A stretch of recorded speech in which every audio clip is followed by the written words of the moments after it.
Thomas the Tank Engine and Friends, Wooden Railway Adventures, Episode 107, Mercy for Percy. It had been a long day on the island of Sodor, and Percy was very tired. He had shunted many freight cars, and they had given him lots of trouble. He wanted to rest, but he still had to prepare the coaches for the express for the next morning.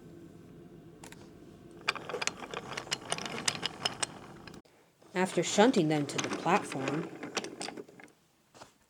he trudged slowly off to the shed. When he arrived, all the other engines were sleeping. Percy, however, was so drowsy that he fell asleep on the turntable. It was morning when he was awakened by Edward. "Psst! Percy, wake up!" What? "You fell asleep on the turntable last night again. You need to focus on getting into a shed before you fall asleep." Sorry. I'm just so tired, and Sir Topham Hatt is making me work harder than ever. I can't ever get a nap, and my paint is dirty, and, Percy, stop falling asleep. Oh, I'm sorry. I'm just so tired, and my paint's dirty. Wait, didn't I say that before?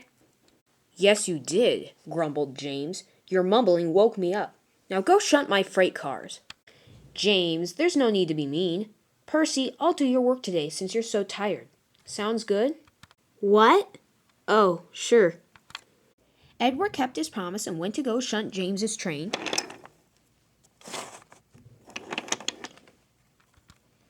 Percy, meanwhile, took Edward's spot in the shed and immediately fell asleep.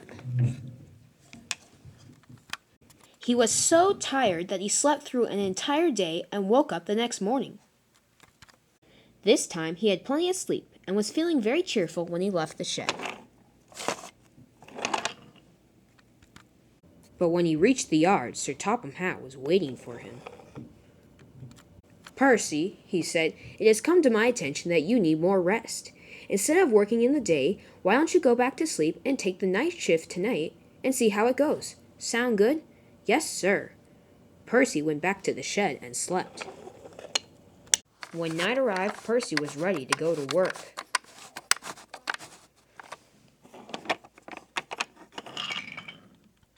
He arrived at the harbor just in time. It was very busy, and there was lots of traffic. "Glad to see ya, Percy," said Cranky. "Ready for your first job?" "Absolutely." "All right, then," said Colin. "Take those tankers and place them over here." For the rest of the night, Percy did everything flawlessly. When morning came, the docks had never looked better. "Wow, Percy," said Colin. "You did awesome. And just in time, too. Look, here comes Frank."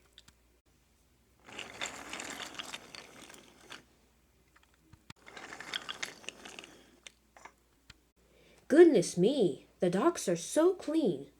Percy, did you do all this?" "Yes, I did," said Percy. "Do you like it?" "Like it? It looks great. Keep up the good work."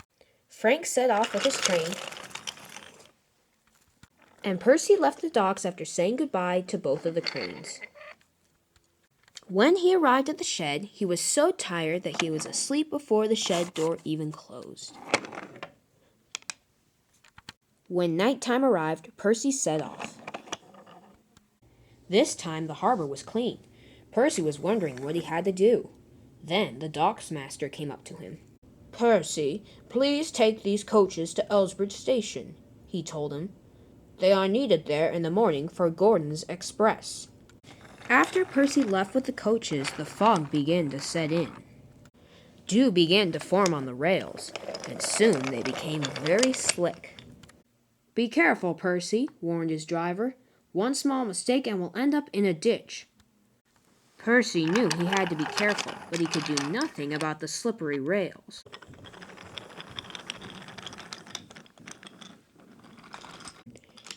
As Percy came around the bend with Elsbridge Station in sight, his front wheels slipped off the rails. Suddenly, Percy was stuck. Luckily, the coaches were upright and well, and so in the morning, Donald arrived to take them to the station.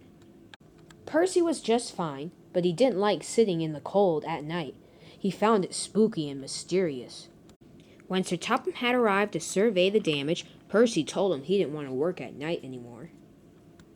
"Don't worry," said Sir Topham Hatt. "I'll find another engine to replace you. How about you go work at the quarry? Mavis and Toby need help with the freight cars there." "I would love that, sir." Even though Percy had quite an adventure that night, he still thinks it was a good idea to switch jobs. Mavis and Toby enjoy his company, and Bill and Ben have stopped playing tricks on each other long enough to do their work.